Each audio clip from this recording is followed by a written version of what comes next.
Once upon a time, there was a faraway land that went by the name Alefgard. Alefgard was shrouded in permanent darkness. It was the Detroit of its day. One day, a brave and legendary warrior by the name of Erdrick came upon the land and defeated an evil creature and returned light to the land. Erdrick had with him the Sphere of Light, which he used to drive away enemies who threatened the kingdom. Erdrick handed the Sphere of Light to the King of Alefgard, King Lorik I, and he used the Sphere of Light to maintain peace and prosperity in Alefgard. The Sphere of Light shone brilliantly across the land, and all that basked in its glow were prosperous. However, there was one individual who shunned the Sphere of Light's radiance and chose to live in a cave, like some type of caveman. If only we had a term for such an individual. Anyways, one day while exploring the cave, the man encountered a dragon. Knowing that dragons kill first and ask questions later, the man kissed his behind goodbye and waited to inevitably be turned into a human barbecue.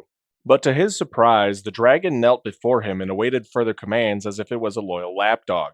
The man discovered that he was part dragon. That must have been an interesting message from 23andMe, and upon this discovery, he decided to call himself the Dragonlord, which was by far the second most pretentious name that he could have come up with. The most pretentious being Drake, but he knows he doesn't deserve to be brothers with Josh. Anyways, one day after his soul became corrupted by learning magic. Wait, his soul became corrupted by learning magic? You know, it happens to the best of us. One day you're learning sleight of hand, the next day you're robbing banks. Sorry, this line just made me laugh so hard when I read it in the Nintendo Power magazine researching this backstory. Oh, Nintendo Power. I miss being a kid. Anyways, it's just so odd to me that the Dragonlord became evil because he learned magic. Especially considering that many protagonists learn magic in this series. Turns out they're all evil. What a twist. Anyways, the Dragonlord attacked Tantegel Castle and the nearby town of Tantegel with his fleet of dragons and set the town on fire. Seems a bit excessive to me, but I am not an evil magical lord of dragons, so I probably shouldn't judge. Riding on a large red dragon, way to show off by riding the most dangerous type of dragon, the Dragonlord descended upon Tantegel Castle and stole the Sphere of Light, which caused the land to plunge back into darkness. Monsters began to roam the land freely. They ransacked at least one town, left it in ruins. Much of the land was turned into poisonous marshes. Dogs and cats living together. Mass hysteria!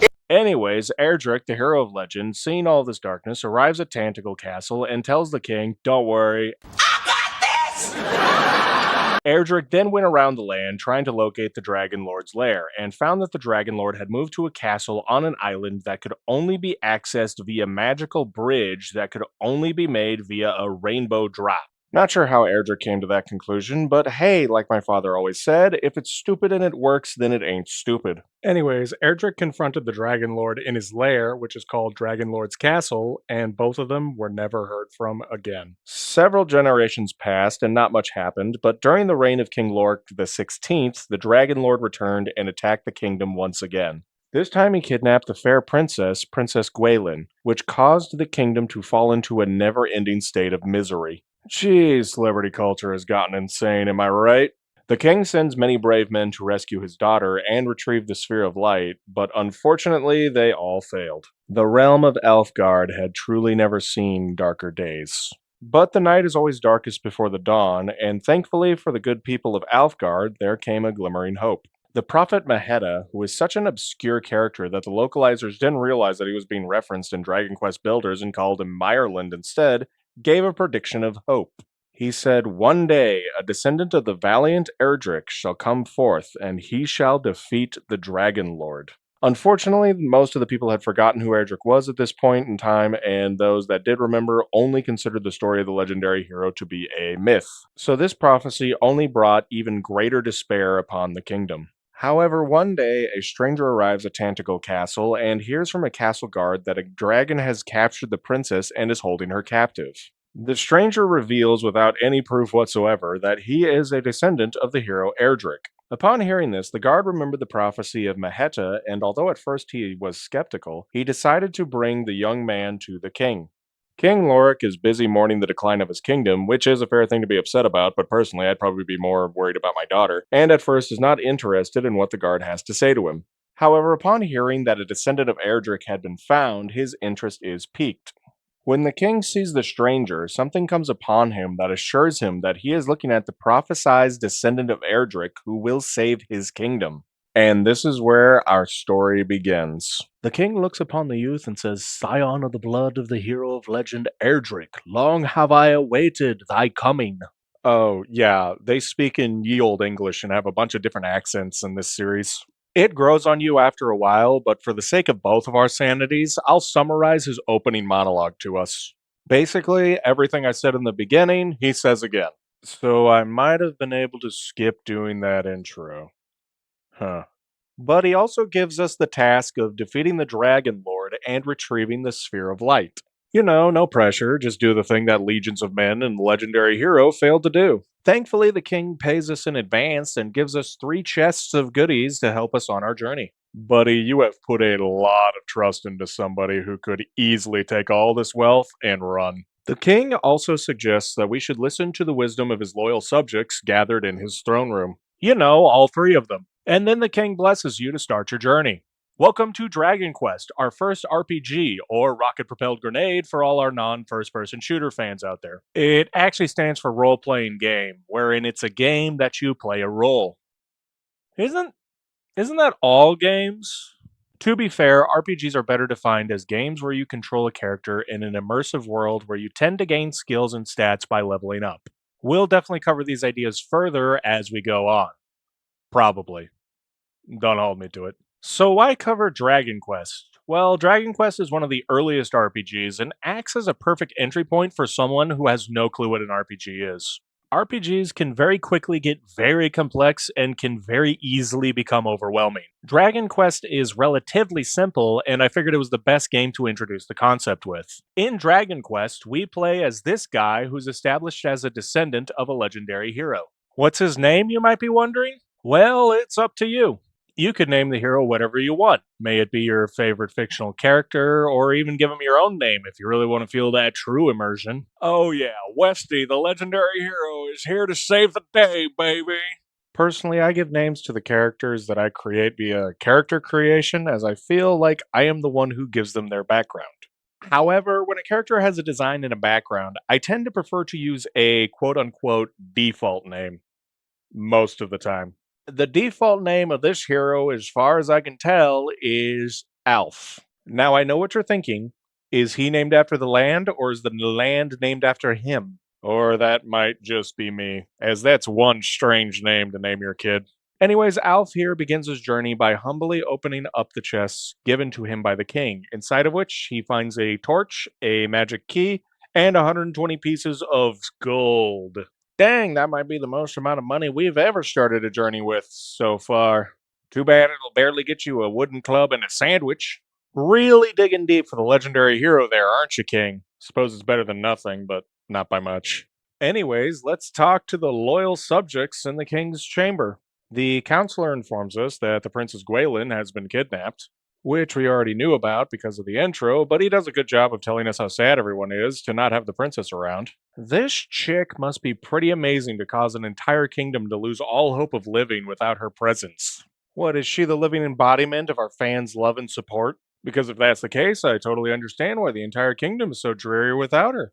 Anyways, the other guys in the chamber are both castle guards, one of which tells you how magic keys can be used to open doors. Believe it or not, this is actually extremely useful advice, as there are several locked doors in this game that can only be opened with magic keys. We should probably try to find more of these magic keys. Add it to the list of things to do. The other guy informs us that we should stock up on supplies in the nearby town of Tantegel. Man, very useful advice from these loyal subjects. The princess is missing, keys open doors, and we should go shopping. Don't know how I'd come to these conclusions without you guys. Anyways, we might as well use our one and only magic key to open this door and head on downstairs. The main floor of the Tantegel castle holds many people, most of which are completely useless. Most of them are complaining about how much their lives suck under the plight of the Dragonlord's reign. No wonder they need some dude who might be related to a mythical legendary hero to save their miserable lives. I mean, seriously, take agency in your lives, people. However, there is a guy over here who will refill your evil magic points. You know, for when you get them. Anyways, we might as well head on over to the town of Tantegel. I'll explain exploring the overworld in a minute. In the meantime, shh, you see nothing. It's just an awkward transition. Just an awkward transition. Welcome to the town of Tantegel. Tantegel is a cozy little hamlet of a town. Most of the residents here have things to tell you, which can act as hints for what you're supposed to be doing. However, that's not always true, as in the case of this stalker lady. If you talk to her, she'll claim that you think she's Princess Gwaelin without any evidence of us stating this, and she's flattered to be complimented so highly by a complete stranger. And since this must be the first time this has ever happened to this lady, she'll follow you around until you leave the town. Ew, get away from me, you weirdie. I was just trying to figure out if you sold keys that open any lock. I was not looking for a lock that opens to any key. Anyways, Tantegel also holds some very important buildings to any beginning adventurer. The first shops. Let's grab our Ugg boots and pumpkin spice lattes and go shopping. One of the shops is an item shop where you can find herbs that will slightly heal you, more torches, and a dragon scale. What in the glorious name of Rubis are you doing with one of the only accessories in the game? Also, where did you get a dragon scale? Are you working with the Dragonlord? I got my eyes on you, shopkeep. Anyways, the other shop is a weapons and armor shop where you can buy, believe it or not, weapons and armor. Since I just spent $20 on a sick as Tony Hawk's 900 Dragon Scale, I'm actually still able to afford to buy at least one item of pretty much everything in the store. Only thing I can't buy is the copper sword, but that's okay because conveniently enough, I already have a weapon, which is the bamboo spear. And that's gotta be just as good, right? No, this is worse. This is way worse. Oh well, it'll have to do for now. Anyway, since we already have a quote unquote weapon, we might as well invest in some armor. Apparently, we are buck naked at the moment, as the only thing we have on us that was not given to us by the king in that radical dragon scale is a bamboo spear. I mean, I get it, man, it's liberating, but we're the descendant of destiny. Let's have a little bit of class here. Let's buy some leather armor, and unfortunately, that will end our shopping spree as we don't have enough money to get anything else. So now that we're moderately equipped, let's begin our adventure in earnest to the overworld. Okay, finally, welcome to the realm of Alefgard, otherwise known as the Overworld.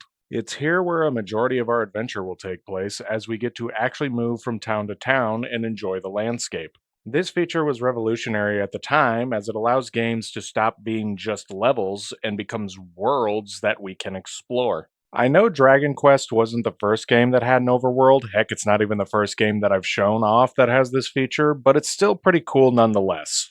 Anyways, as we move about on the overworld, we are likely to run into a random encounter, where a monster will appear from out of nowhere to attack us.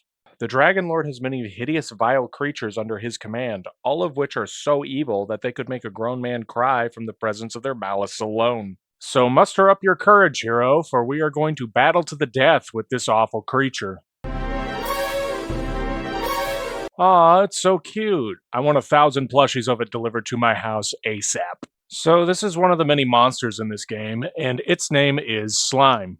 It's also the face of the entire series because of its effectively simple design. You might actually find the art style of this game to be a bit familiar. And that's because the art design for this game was provided by a mangaka named Akira Toriyama. When this game came out in 1986, Akira Toriyama was primarily known for his comedy series Dr. Slump. However, he was also a year or two into working on a little side project of his, which was a parody of Journey to the West, Dragon Ball.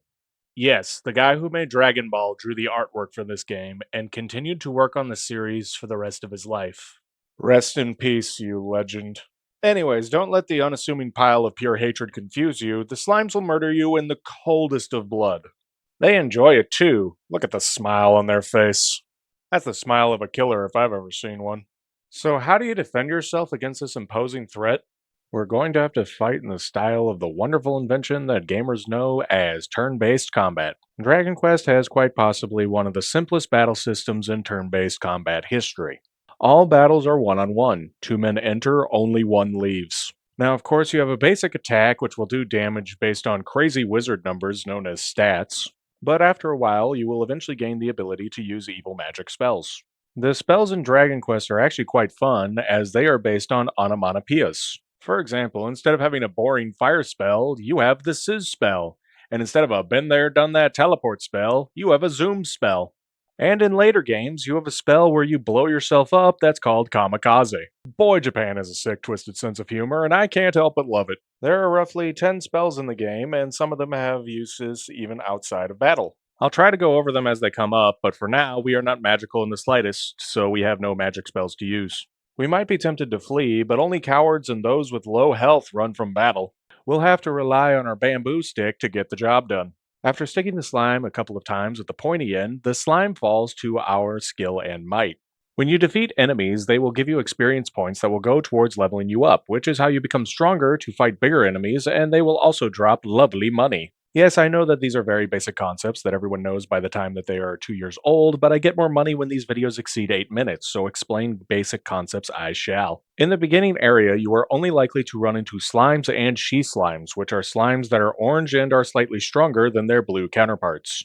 Depending on how far you wander from the castle, you might run into a Draki, which can be a bit challenging to tackle for new adventurers. But I am not a new adventurer, so do your worst, little bat dragon thing. Well, that's not good. I should probably do a little training before I become a statistic to the least threatening looking monsters to ever exist. Every RPG player is used to the grind, where you sit there and decimate the local population of monsters to gain either XP or money in order to increase your level or arsenal. Look, I'm not saying that I support genocide. I'm just saying that these monsters had it coming. I beg you to take that out of context. Anyways, I tend to grind until I can buy the best equipment from whatever town I just arrived at, but that's because I am insane and don't recommend doing this for the sake of your sanity. Seriously, do not do this. It is a bad idea. Anyways, eventually I got enough money to buy myself a copper sword and a leather shield. At roughly 3 gold per monster, it only took about half an hour of time that I'm never getting back. Unfortunately, this does mean that we have to part with our trusty bamboo spear. Inventory space is limited in Dragon Quest, and we can't waste any slots, even if it is for something that has been with us since the beginning. Look, okay, I'll admit it's hard to part with. We had a spear before we had clothes, but it's gotta be done.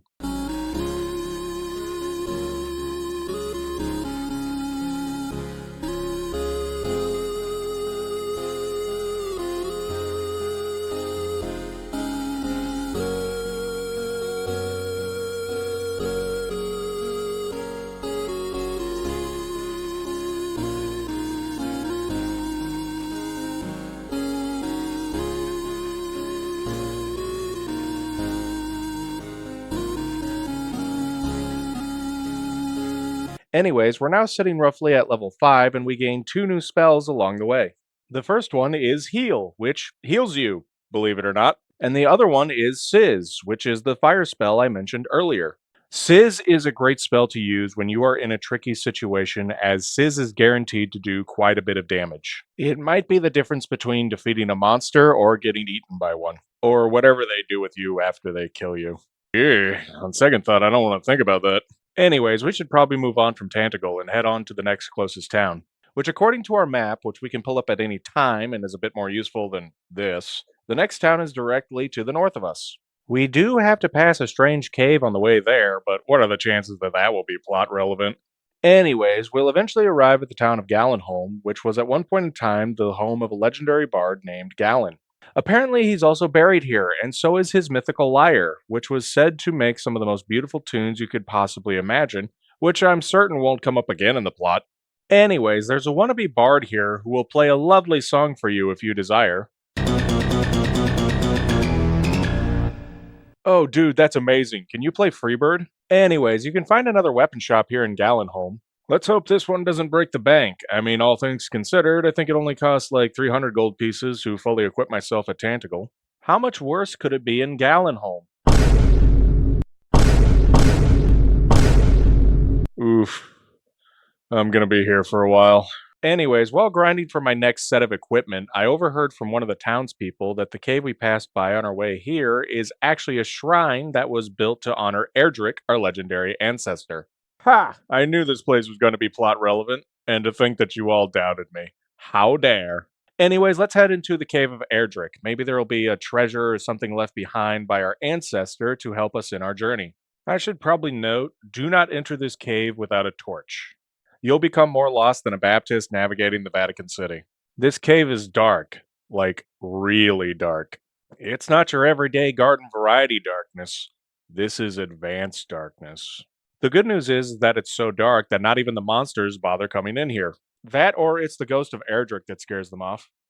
On second thought, that's the far more likely answer. Anyways, at the bottom of the cave, you can find a giant stone tablet. And this one isn't surrounded by weird monkey men like that one on Jupiter.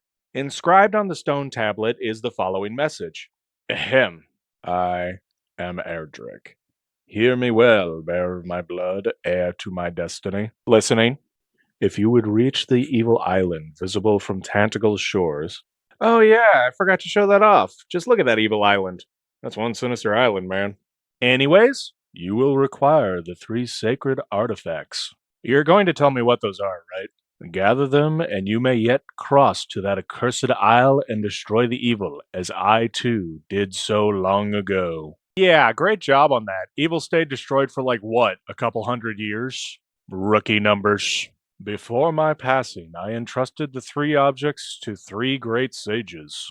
I have a distinct feeling that you are not going to tell me what these objects are. If the fates have been kind, their descendants guard them still. If the fates have been kind, if the fates were kind, would we still be dealing with the Dragonlord? Dear Lord, this quest seems like it's going to fail before it begins. When evil rules the ill-starred isle once more. You gonna finish your thought there? Oh, there is more, okay. Gather the hallowed triad and strike a blow for the cause of light. And what is this hallowed triad? Why are you not telling me this critical detail? Blood of my blood, child of my children, go forth and fulfill your destiny. Well, now I'm even more confused on what I'm supposed to do. Guess we should go find these sage descendants, assuming they still exist. I didn't even get any cool items. Man, can't rely on my ancestor for anything. Well, at least I still have my reliable torch. Can always trust on it. Today is just not my day. Okay, somehow crawled my way out of that cave and then grinded until I got fully equipped with everything that I could from Gallenholm, which took such a long time that I no longer remember my first name. Fairly certain it was Jonesy. Definitely had a J in it. Anyways, we should probably start looking for those sage descendants and find out what kind of items Erdrick left for us with them. We got 2 options in terms of where to go to next. We could either go south or to the east. If we head south, we would have to cross a bridge. I don't know about you, but bridges are pretty sketch to me. So eastward bound we shall go. Was that even English? This is going to be quite a walk, quite possibly the longest walk we've had so far. We're likely to run into some new friends along the way. Around Gallenholm, you'll have a chance to run into ghosts who sit there and are constantly blowing raspberry at you, and the Prestidigitator. The Prestidigitator is the first enemy you will run into that has evil magic powers. They are able to cast Sizz at you, which, if you're not expecting it, can fry you like an egg on a sidewalk on a hot summer's day. We're also likely to run into the first poisonous swamp, which is so toxic that you will start taking damage if you stand anywhere near it, just like with John Stamos. Guess we'll just have to go around the mountains up north and cross over a bridge. Ugh, can't believe I'm saying that out loud. As we cross over another filthy bridge, we'll come to a new area of the map. And the enemies here are wild, man. We got Dracolites, which are stronger versions of Drakes that can breathe fire, but we also have skeletons and scorpions. Scorpions can be dangerous to the unprepared. I certainly remember learning to just run when I ran into one in my first couple of playthroughs. You know, after being brutally murdered by a couple dozen of them. And skeletons? Dude, forget skeletons. You run into a skeleton, you might as well forfeit your life to them. Thankfully, we should have another spell to add to our tool belt that can come in handy against these tough foes. The Snooze spell, which will put enemies to sleep, giving us ample opportunity to beat down on the napping fiends. It's too bad that they have a tendency to wake up after one turn if the spell puts them to sleep at all. Anyways, after our long journey, we have finally arrived at the town of Kol. Kol is a nice little village that has a bathhouse in it. You can also find a woman right outside the bathhouse who will offer you a puff puff. What is a puff puff? Well, how to explain this concept while still keeping the video family friendly. She's offering me a chance to touch her snowballs, if you know what I mean. Which I will admit is a tempting offer, but we are noble warriors. We would never be caught doing something so lewd. So unfortunately, ma'am, I will have to turn down your offer. I wonder how many gamers have seen this screen. I could probably count them on my fingers. Ooh, sparkly shiny. I mean, might as well pick it up. A fairy flute? I'm sure this will never come in handy. Anyways, Cole also has a weapons shop where you can buy. Oh my goodness, no, please, not the grind. Why do I do this to myself? While exploring the area around Cole, we're likely to find this shrine, inside of which we find a sage who tells us, "Thou art Alf, art thou not?" Oh, this is going to be fruitful, I can tell. Word of thy quest to defeat the Dragonlord hath reached even unto this far flung place. How? How in the world did that information get here? How long have I been grinding? Alas, thy foes is blessed with strength beyond reckoning, and I cannot suffer thee to go to thy certain doom. You know, in a weird way, I really appreciate that. I can't believe that you're willing to help a complete stranger with no hesitation. Therefore, thou must be tested. Knew there was going to be a catch. Somewhere in this world there is a harp whose melody the beasts of the wild do flock as moths to a flame. Bring me this curious instrument, and the staff of rain shall be thine. So let me get this straight. You are one of the descendants of the sages, holed up here in the Shrine of Kol, and you are holding one of the three objects that I need to save the world, and the only way you'll give it to me is if I find a mythical instrument which exists somewhere in the world right now, maybe. I'm also going to guess that it's not the fairy flute I just found. Yeah, I figured that would be too easy. Yeah, sure, I'll get right on that, pal. Is there anything else I can get you while I'm out? You know, like a sense of urgency? Heading back to Cole, I decided to speak to the villagers, and boy howdy, do they all have a one track mind. Practically everyone talks about the next town over, which is called Rimuldar.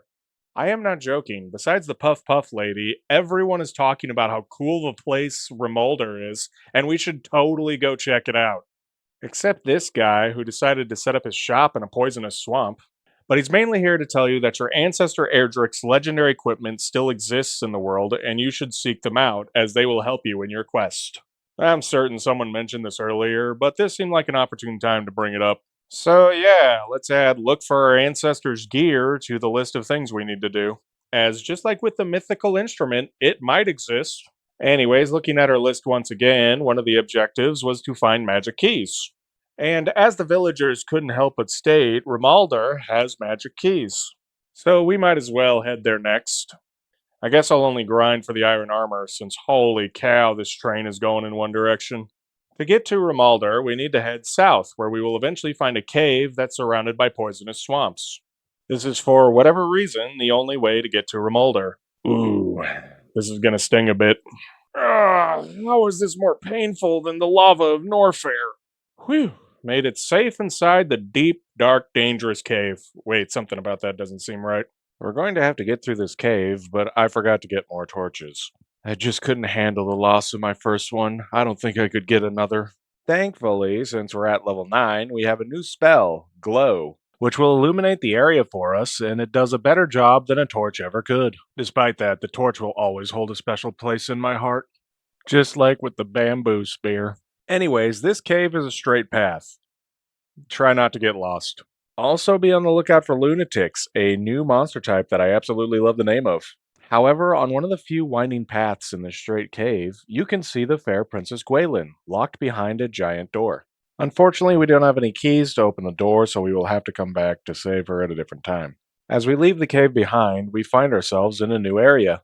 Which you know what that means. New monsters looking to end us on the spot. We got a standard upgrade of an older monster in the Ledger Demon, who can also cast snooze spells on top of Sizz spells. That red is really working for your eyes. Strike a pose, darling. Also, we have a Beware Wolf. The name is not just a cute pun, it also warns you to stay away from this ferocious wolfman. My name is Manwolf. Whatever. Also, as you get close to Rimuldar, you are likely to run into Iron Scorpions, which are more powerful versions of those dreadful scorpions. They have pretty high defenses, so you might have to rely on Sizz spells to get rid of them. That is, if they don't completely eviscerate you in the process. I'm not certain why, but the scorpions in this game give me such PTSD flashback like you wouldn't believe.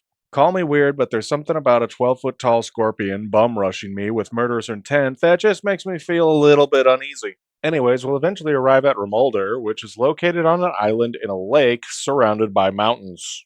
Seems a bit overkill in the defense department, but if I lived near iron scorpions, I also would prefer to take as many precautions as possible. The town of Rimuldar is interesting, if only for the fact that you can get magic keys here. However, the seller of magic keys is hidden away, because of course they are, which means we'll have to find them. I mean, I can just smell the magic in the air, but I just can't find them. Well, might as well check out the shop and see what we can get here. No. No, no, no. 7,700 gold for magic armor? That's outrageous.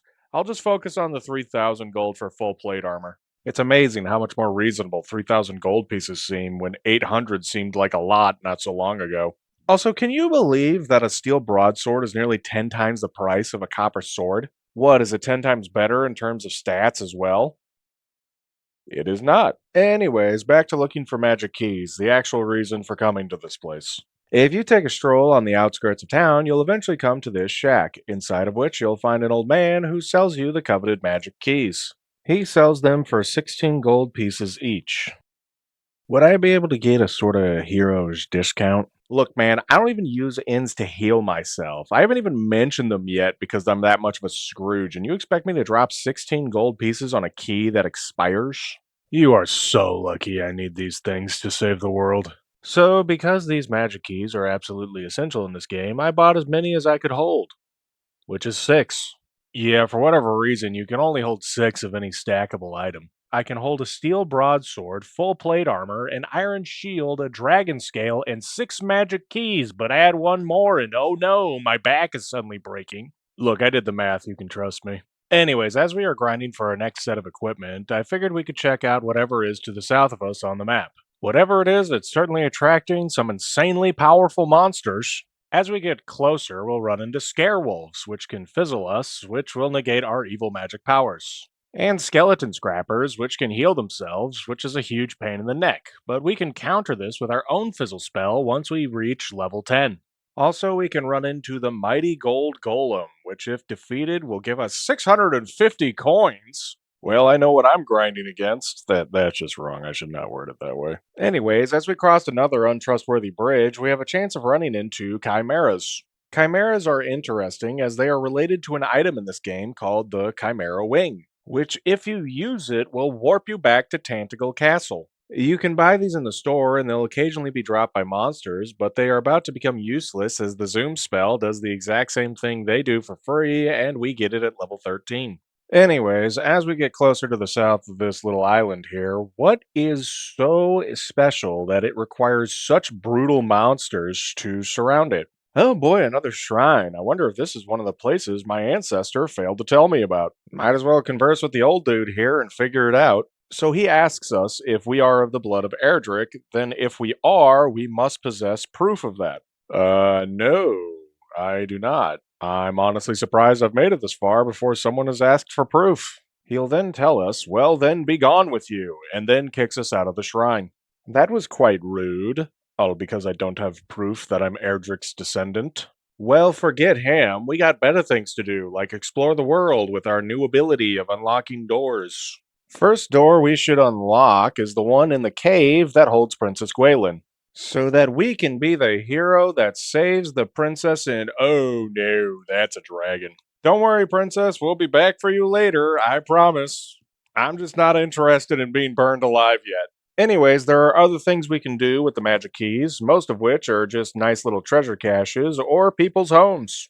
However, if you remember all the way back in Gallenholm, somewhere in that town, the legendary bard Gallen is said to be resting there. And so is his legendary lyre, which might be the mystical instrument that is the desire of the sage descendant looking after the Staff of Rain. Well, I've had flimsier reasons to grave rob. Let's go find the grave of Gallen. So, in the town of Gallenholm, we can find this locked door. If we open it up with one of our magic keys, we'll find what seems to be a harbor area. I'm not certain, it might just be a hidey hole. There are people in here who hint at the fact that we are near the grave of Gallen. There is also a man in here who is worried that someone will come along and steal all of his valuables. So he generously offers them to us. I swear I did not threaten this man to steal his treasure chests, and if he knows any better, he would tell you the same thing. Also, there's an old lady who's behind another locked door. If you talk to her, she gives you a free key. The wheels on the bus go round and round. Anyways, if we come over here, an area that looks to be pure darkness, we can walk straight through into the. Oh, hold on, it's not here. Ah, there we are. We can walk into the wall and find the entrance to the grave, in front of which is an old man who tells us that no one has ventured into the grave of Galen and returned. He will then disappear into thin air. You know, there's nothing quite like having an old man ominously tell you that you're gonna die if you go down into a dark hole that makes you re-question your life. Maybe grave robbing isn't the best use of our time. But unfortunately, the mythical instrument might be in there, so let's hold our nose and enter the grave. Today is a good day to die! So, the Grave of Galen is one of the few dungeons in this game, and it has a completely unique set of monsters as compared to the overworld. We're already used to the skeletons and the ledger demons, but we're also likely to run into upgraded versions of the Ghost and Dracolite, which are the Sizz casting Fightgeist and the heal happy Drachima. There are also Droll drones, which are such lovely creatures. Why the long face? Is it because you're literally what my nightmares are made of? Anyways, the Grave of Galen has multiple floors, 4 to be precise. Man, they really wanted to make sure that this dead musician stayed dead, huh? Speaking of dead musicians, Koichi Sugiyami. Ah, I made myself sad. Anyways, Koichi Sugiyami was the man in charge of making music for the series. He was already a minor celebrity before working for Enix, the original publishers for Dragon Quest. He actually sent a fan letter to Enix, and they were so gobsmacked to receive a letter from a guy who worked on one of the Godzilla movies that they asked if he would be interested in helping them make music for their games, which he happily agreed to. Little did he know that he'd become one of the big three of the Dragon Quest series.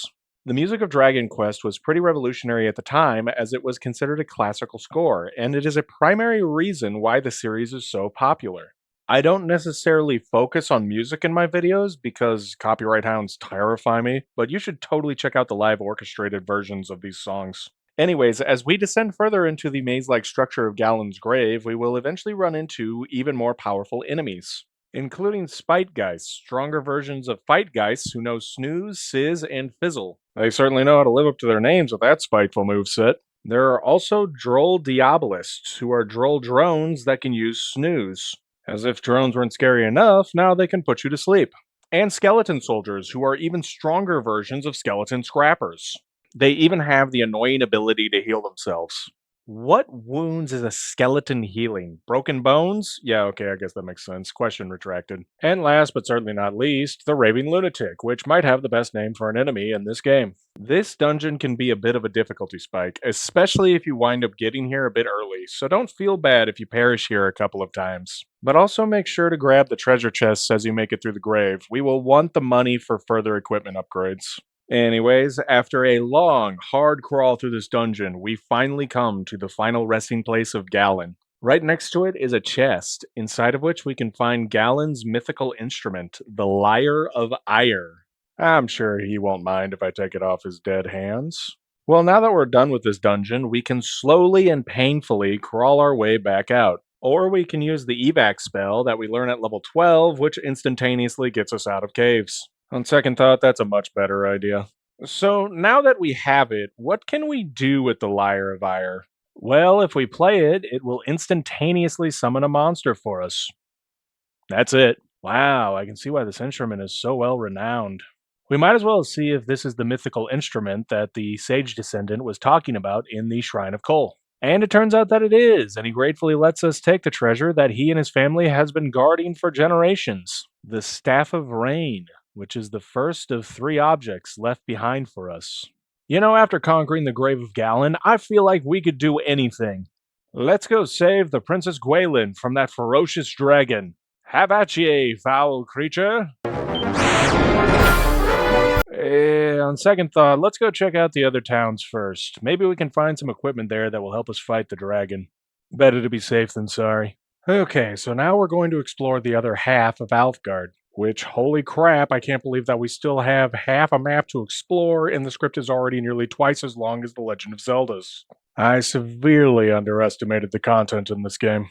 Anyways, I decided to go get the magic armor from Rimuldar. It doesn't add anything to our defense points, but it does have a few pretty nifty side effects. It protects you from Sizz spells by reducing the damage taken by them by a quarter. It also heals you by 1 HP every 4 steps you take. It might not sound like much, but it adds up over time. Anyways, we got a long journey ahead of us, and we best head off from Galenholm. As we head over an absolutely useless bridge, we begin our journey to the southern half of Alefgard. Along the way, we'll run into a cave. If you want my advice, just ignore it. There is nothing good inside of that cave. The only two items of note in the craggy cave are the Warrior's Ring, which says it increases your fighting power, but in reality does nothing, and the cursed item, the Choker, which will curse you. Being cursed in Dragon Quest has a couple of effects. The most notable effect will be that you miss a lot of your attacks. The other effect will be that the guards won't let you into Tantegel Castle in fear that you will spread your curse cooties. If you're somehow dumb enough to equip a cursed item, don't worry, there is a man in Tantegel who will remove it from you for a price. Because I don't think that there's an old man in this game who will do something for free. Anyways, as we cross a dirty bridge, we enter a new area, and of course, in case you can't see the pattern here, leads us to have new encounters. The first of which is the shadowy Dark Skeleton. Dark Skeletons are the most powerful skeletons, even in spite of the fact that they don't have evil magic powers. And the next enemy is the Death Scorpion. Excuse me, the what? Yeah, I don't want to go anywhere near the Death Scorpions. Let's just move on to this town, which is in complete ruin. This used to be the town of Damdara, but it was completely ransacked by monsters. There doesn't seem to be anything here for us besides misery at all the lives lost, so we might as well move on. As we head over to what is hopefully not a ruined town, we run into quite a few more enemies. Most of them are just more powerful versions of monsters we've already run into, like the Hocus Chimera and the Cosmic Chimera, the Tyrwolf and the Viz Major. But we also have Knight Inerrants, which are very powerful animated suits of armor. I'm gonna need Snow White to take these down. Either that or I need to go to White Castle. Shout out to all three of you who get that reference. Anyways, there is also a very unique monster that you can find in these parts that you actually will want to seek out. The Metal Slime. The Metal Slime only has 3 hit points, but it has insanely high defenses. You will likely only be able to do 1 point of damage against it, if you're able to damage it at all. But if you somehow defeat the Metal Slime, you will gain 775 experience points, which is about 10 times the experience you can get from fighting a Knight Errant. Needless to say, a lot of people spend their time in Dragon Quest fighting Metal Slimes. However, they tend to run away too quickly for me to bother fighting them. I can only throw my controller at the wall so many times in rage at one of these guys running away after 2 hits before it stops working. Anyways, there are also green dragons in the area, which are similar to the one that is looking after Princess Gwaelin, but the ones in the field are a bit weaker. And with that, we are done with new enemies in the overworld. Kinda. Just wait and see. As we approach the final town of the game, we will be attacked by a colossal golem. This is the Golem of Cantlin that we have heard so much about. What do you mean you guys haven't heard of the Golem of Cantlin? It's been mentioned several times in our journey so far. Are you trying to tell me that I forgot to mention the Golem of Cantlin until right at this second? Because that just sounds crazy and irresponsible on my end as a storyteller. And I would never intentionally not mention something as big as the Golem of Cantlin because it just didn't flow anywhere in the narrative until right now. You just sound like you're just absolutely out of your mind. Well, to recap, for those of you that weren't paying attention, the Golem of Cantlin is supposed to be a guardian for the city of Cantlin. However, following the rise of the Dragonlord, the Golem malfunctioned and began attacking anyone who approached the city of Cantlin. So if we want to visit Cantlin, we're going to have to deal with the Golem first. Which isn't going to be easy, as the Golem is one of the strongest enemies in the game. So how do we fight this mighty brick-and-mortar slaughterer? Well, as people have been pointing out to us the entire time they've been telling us about the Golem of Cantlin, the weakness of the Golem is that they fall asleep while listening to music. But unfortunately, we gave away the Lyre of Ire, so we don't have anything else we could use to make music. Oh, wait a second! We still have the fairy flute from Kol! Well, might as well give it a shot.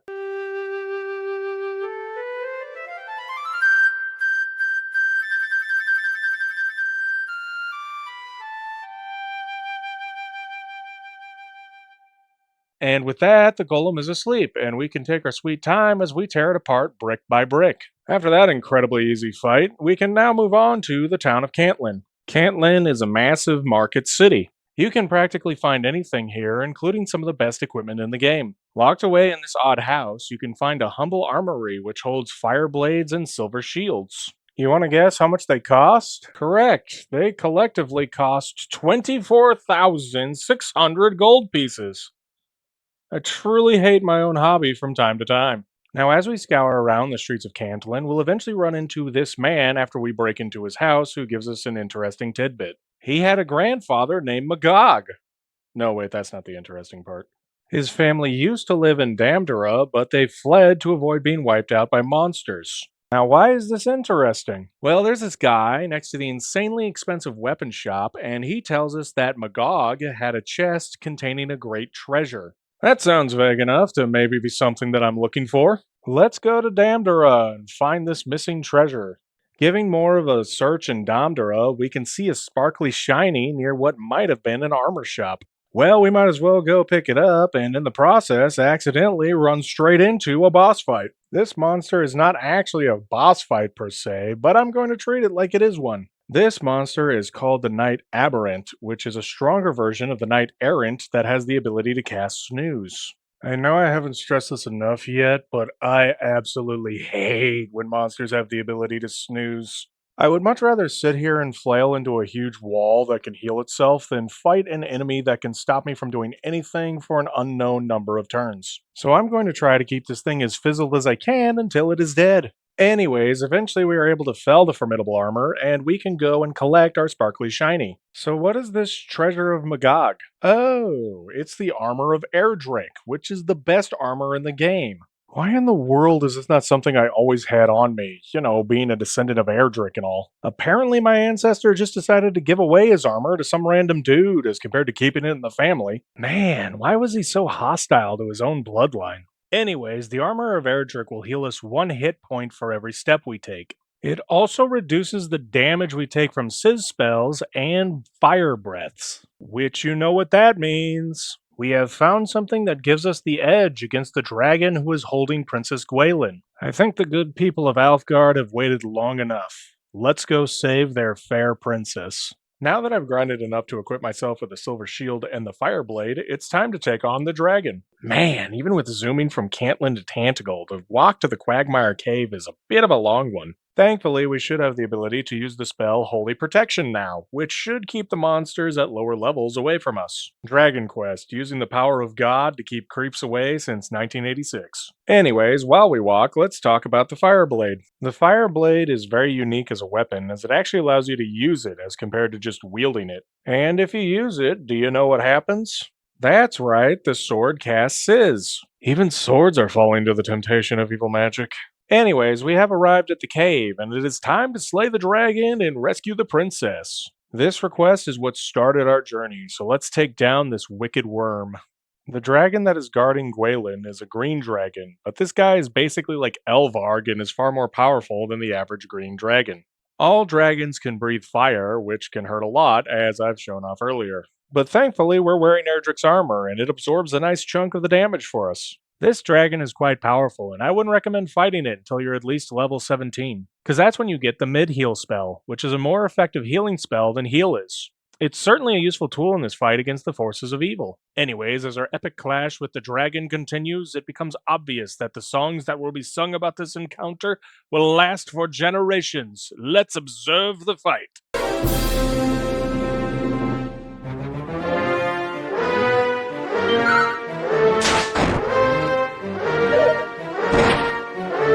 In my head, this was a lot more dramatic.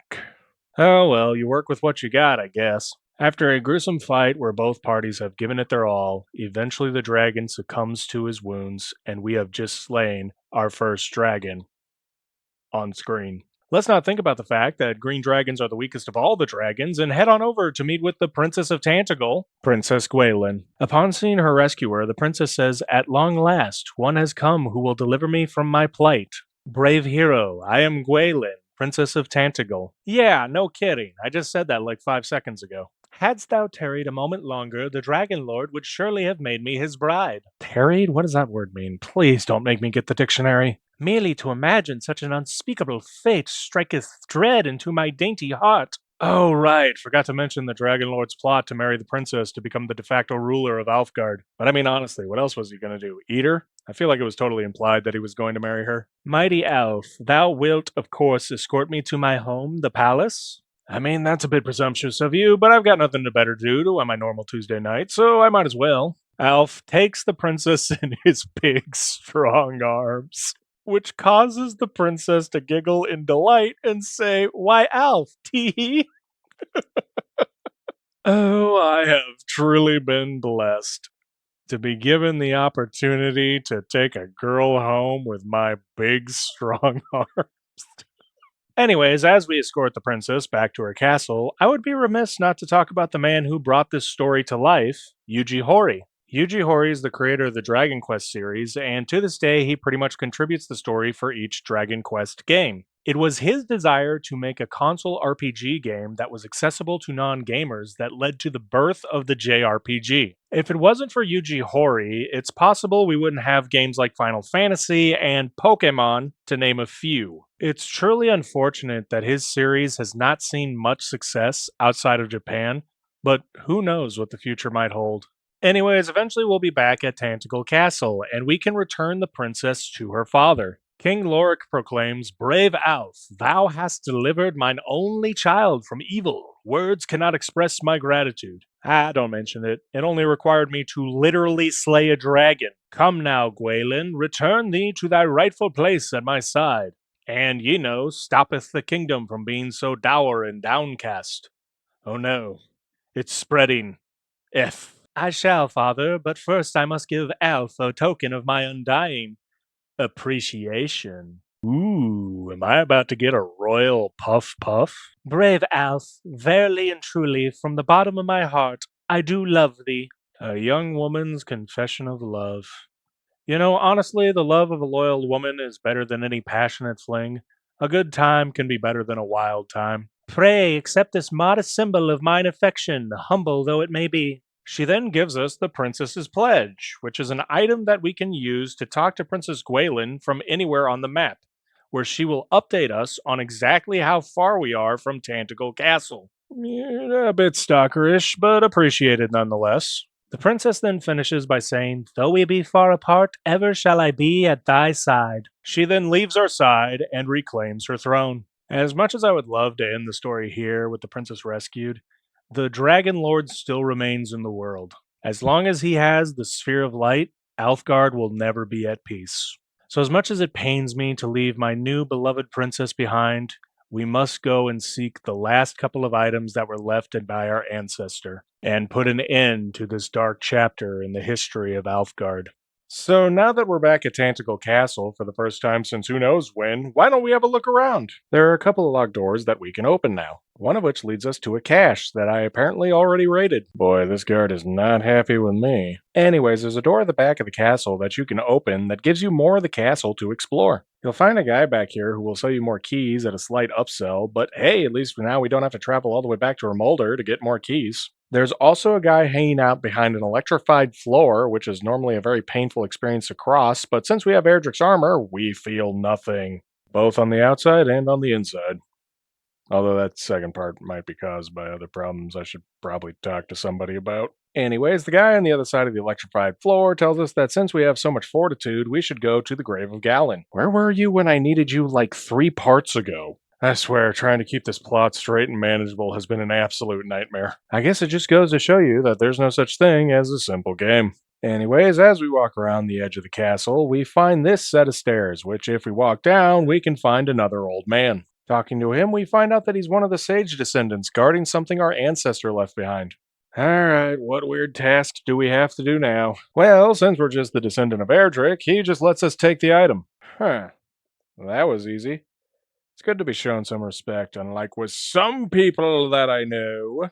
Anyways, inside this chest is the Sunstone, the second of the 3 items we're looking for. Before we leave, the old man wants to talk to us. He basically gives us a pep talk and assures us that he believes that we will bring back light to the realm. He then says that he has kept his vigil for so long and he looks forward to take a long needed rest. Oh no. Please don't kill an old man in front of me, Dragon Quest. He then walks off screen slowly and... Oh, he just goes to bed. Whew, I thought that was going to become sad for a second there. Now that we only have one more item to find, I wonder if that guy who lived in that shrine near Rimuldar had it. He said he would speak to us if we could prove we're descendants of Erdrick. Well, we have Erdrick's armor. Maybe that will be good enough? Nope, not at all. Maybe there was something we missed in Cantlin. Heading back to the merchant city, we eventually find another old man that is in some sort of church that is surrounded by an electrified floor. Well, that's one way to keep solicitors from approaching the building. Not that it affects us anymore. Let's walk straight through it. The old man tells us that there is something for us in a foretold place, which this place is exactly where Tantegel Castle would be 70 paces north and 40 paces west from. Oh man, that's going to be annoying to count out. If only we had some sort of tool that would tell us exactly how far we are from the Tantegel Castle. Oh, wait a minute! The gift from our stalker princess girlfriend. It tells us exactly how far we are from the castle. Thanks, honey. Couldn't have done it without you. The position given to us from the old man looks like it would be somewhere in this swamp south of Cantlin. If we go to the foretold place, we can find an item, which, when picked up, is the Mark of Erdrick, which, believe it or not, is the third item that we were looking for. Why is it in a swamp instead of being closely guarded by a sage descendant? I'm certain there's an answer, but I really don't want to go to talk to everyone to figure it out. The item description says it is proof of being descended from the legendary hero Erdrick. Well, looks like we're taking a long walk back to Rimuldar to talk to the grumpy sage to see if this random mark counts as proof of our claim of being related to a legendary warrior. And it is. Okay, how? How is some random trinket that I found in a swamp proof enough to declare me a descendant of Erdrick? If any loser off the street came with this thing, would you bow down and worship them? I mean, seriously, why was the ability to find this mark sufficient proof of my status as compared to literally anything else I have done so far? Anyways, he tells us that the time has come that we must combine rain and sun. He then asks for the Staff of Rain and the Sunstone, which we happily give over. See, I didn't need proof that you were a sage descendant. The world can be a much better place if we just trust in one another. Anyways, the old man prays to the goddess who created this world, whose name Rubis, but that's not important right now, and with a combination of the two items creates the rainbow drop. The rainbow drop, if you can remember from all the way back from the beginning, is a legendary item that can be used to create a bridge between two land masses. Which means we can finally get to the island that the Dragonlord's castle sits on. After all we've been through, it's finally time to confront the evil fiend. Let's not keep him waiting any longer. So this is it. We stand on the shore of the Dragonlord's castle. Everything that we've dealt with has prepared us for this moment. There are so many lives that we've met that are counting on us. King Lorik and his counselors, the fair maiden, Princess Gwaelin, who has given us her heart, the townspeople of Tantegel, Gallenholm, Kol, Rimuldar, and Cantlin, the Puff Puff lady from Kol, the Sage descendants, even if they were a bit eccentric, and last but certainly not least, the Bamboo Spear. They all have put their faith into us. Let's not let them down. So, using the Rainbow Drop, we summon a bridge that will bring us to the Evil Island. Oh, that's nice. I've always been a pretty big fan of bridges. So before going into this accursed place, I would recommend getting to level 19 at the least. That way you'll have the most powerful offensive spell in your arsenal for this final challenge. Sizzle. Sizzle is a powerful spell which can one-shot pretty much anything that's not a dragon, a golem, or a suit of armor. It will definitely come in handy in the Dragonlord's castle. Anyways, now that we're here, let us enter the Lair of the Dragonlord. The Dragonlord's castle is a massive structure. It holds 7 floors filled with all the strongest enemies in the game, including some we haven't even seen yet. At first, you might wind up getting stuck, as it seems like there's only 2 ways forward, but let me give you a bit of professional advice here. You should check out the throne room. Behind the throne, you can find a sparkly shiny, which, if inspected, reveals a staircase, which we can descend down. At around this point, we'll start running into new monsters, including the Knight Aberrant, which was the boss in the ruins of Damdara, is now just a regular enemy. There will also be stone golems, which are basically golems that are normal enemies. Also, we got the mighty blue dragons, which are stronger variants of the green dragons. Even with all the equipment we've gathered so far, it's very likely that these foes will give us a run for our money. As we stumble around in the dark, there is a point that as we descend further into darkness, we can actually ascend back up. If we do so, we will eventually find the most powerful weapon in the game, Erdrick's sword. Why in the world did Erdrick hide this in the cursed place known as the Dragonlord's castle? Suppose that's just one last middle finger from our Choli ancestor who made this whole rescue operation a lot harder than it needed to be. Because boy, we could have used this legendary weapon a bit earlier in our adventure. Anyways, with Erdrick's sword in our hand and equipped with Erdrick's armor, no one can stand in our way now. But if you're still feeling a bit nervous, no one would blame you if you go and grind a couple more levels. I will tell you that the highest level you can reach in this game is 30, so once you hit that mark, I would stop grinding, as it's not going to do anything but waste your time. Not that all this wasn't a waste of time to begin with.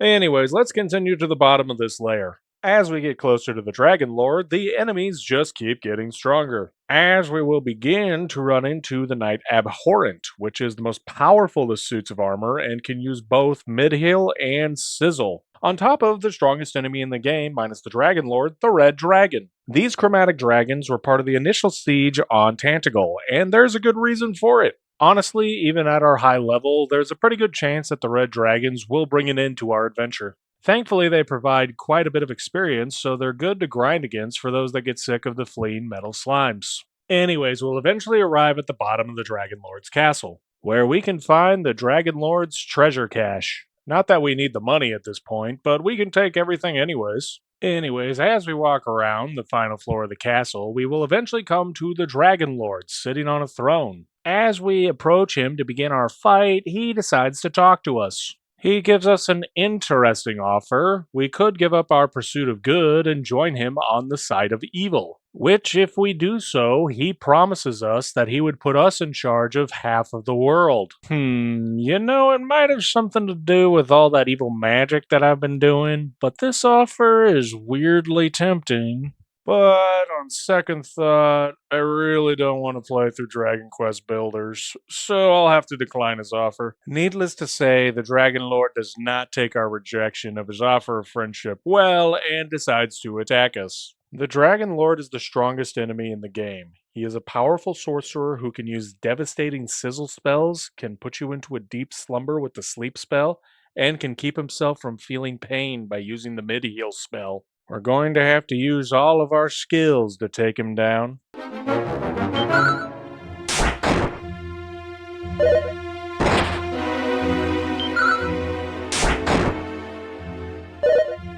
Alright, I'm gonna have to spice this up a bit. The visuals are probably not going to line up with this, but it's better than nothing. The Dragonlord begins the fight by throwing a devastating sizzle spell at us, which we are able to mostly block with the use of our silver shield. We attempt to counter by using Fizzle to stop his magic onslaught from the beginning, however, it has no effect on the Warlock. Clearly, we're going to have to rely on our physical strength to take down this magician of evil. The Dragonlord attempts to put us to sleep, but thankfully Alf is able to shake it off. In a counter, Alf is able to get a direct hit on the Dragonlord. The Dragonlord quickly heals himself, but Alf follows up with a sizzle spell of his own, completely engulfing the attempted usurper. The Dragonlord stumbles about in a daze, and just as he begins to regain his senses, Alf quickly stabs him with the sword of Erdrick.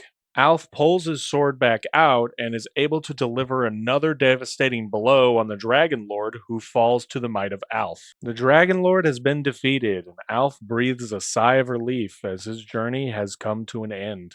But, unbeknownst to him, the Dragonlord uses the break in the match to transform himself into his true form. For all along, the Dragonlord was a dragon in human skin, and now that he has shed his human form, his true power has been unlocked. Round 2 begins, and the Dragonlord delivers a devastating blow on Alf. Alf barely has time to heal himself before the Dragonlord opens his mouth and a jet stream of blistering flames comes shooting out. Alf takes the full force of the dragon's fire, but thankfully the armor of Erdrick takes most of the damage for him. Alf attempts to strike at the Dragonlord, but is countered as the Dragonlord whips him with his tail. Alf goes flying across the room and is nearly knocked out cold, but by the grace of Rubus, he is able to maintain consciousness. All seems lost. But then, something falls out from the pocket of Alf, the pledge of Princess Gwaelin. Upon seeing this humble object that is filled to the brim with the love of the fair princess, Alf regains his confidence, casts a mid-heal to bring himself back to full strength, and faces down the Dragonlord. The Dragonlord unleashes a torrent of fire against Alf, and Alf responds by casting a sizzle spell towards the Dragonlord. The spell collides with the Dragonlord's breath attack and explodes, causing the Dragonlord to be stunned. Seeing as this might be his only chance, Alf immediately rushes the Dragonlord and slices his sword into the soft underbelly of the Dragonlord. The Dragonlord roars in pain and attempts to strike Alf, but it is too late. Alf uses all of his might to deliver a decisive blow onto the Dragonlord, who succumbs to his injuries and falls before the mighty hero. The nightmare is over, and good has triumphed over evil. In the claws of the Dragonlord, Alf finds the Sphere of Light, which he holds aloft and causes a blinding light to radiate from its core, which brings back peace to the land. We have achieved our destiny. Now let's head on back to Tantegel Castle to report the good news to the king. The world is now at peace, light has returned to the land, there are no more monsters in the world, and the swamps have been replaced with beautiful fields of flowers. During this time, you can revisit all the towns, and everywhere you go, people will be celebrating your triumph against the Dragonlord. They do start to repeat themselves after a while, but honestly, it's still really charming. Eventually, you'll make your way to Tantegel Castle, where you are greeted by all the guards of the castle and the king himself. The king says, "Oh boy, here we go. Art thou not the brave hero to whom we owe our salvation? Skulk thee not beside me." Is this even English? I mean, technically speaking, it's super English, but anyways.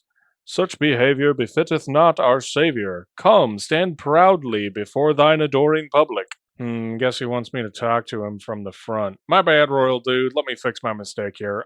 There we go. "Mighty elf, all is as the prophecies foretold. Lo, the words of the ancients do ring clear and true down through the ages." Yeah, you couldn't possibly imagine how little help those guys were. "The promised hero in whose veins floweth in the blood of mighty Erdrick is none other than thee." Oh, you sure you don't need to see my dingy little mark to confirm that? "If there be a better man to rule this land, I know him not. What sayest thou? Wilt thou take the throne in my stead? Wilt thou watch o'er this fair realm till thy dying day?" Well, as cool as that would be, the game won't let me do that. So, Alf declines to become king on our behalf. "My thanks, Majesty, but were I ever to rule, it must needs be o'er a realm of my own founding." Oh, good to know we also can't speak properly. The king is sad to see us go, but blesses us on our new destiny to found our own kingdom. But before we can leave, Princess Gwaelin comes rushing downstairs, telling us to wait. She asks us to come along with us and basically asks if we would so desire if we would take her hand and make her our bride. Should I take the princess who is said to be so beautiful that without her presence, the kingdom fell into a never-ending state of misery? What the heck, sure, I'll take you as a bride. The princess nearly dies of joy, and the king happily blesses both our union and our journey. We then pick up the princess in our big strong arms and start our new lives together, seeking to become the king and queen of a new land. And they all lived happily ever after. The end.